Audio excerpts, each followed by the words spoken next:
Power star Pawan కళ్యాణ్కు ఉన్న craze popularity గురించి ప్రత్యేకంగా చెప్పక్కర్లేదు.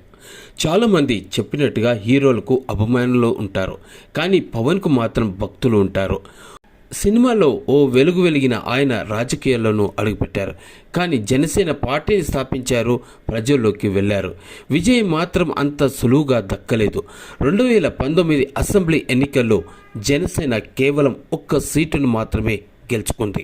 ఇక పవన్ అయితే పోటీ చేసిన 2 చోట్ల ఓడిపోయారు.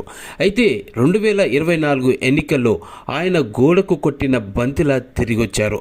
ఇక తాను గెలవడమే కాకుండా 21 స్థానాల్లో పోటీ చేసిన తన పార్టీ సభ్యులను కూడా గెలిపించుకున్నారు పవన్. 100% స్ట్రైక్ రేటుతో రాజకీయాల్లో పెను సంచలనం సృష్టించారు ఆయన. ప్రస్తుతం ఏపీ డిప్యూటీ సీఎంగా కీలక బాధ్యతలు నిర్వహిస్తున్న పవన్ అదే సమయంలో ఎన్నికలకు ముందు కూడా తాను ఒప్పుకున్న పనులను కూడా పూర్తి చేసే పనిలో చాలా బిజీగా ఉన్నారు. అయితే పవన్ ఇలా రాజకీయాల్లో రాకపోయి ఉంటే ఏం చేసేవారో తెలుసా? ఈ విషయం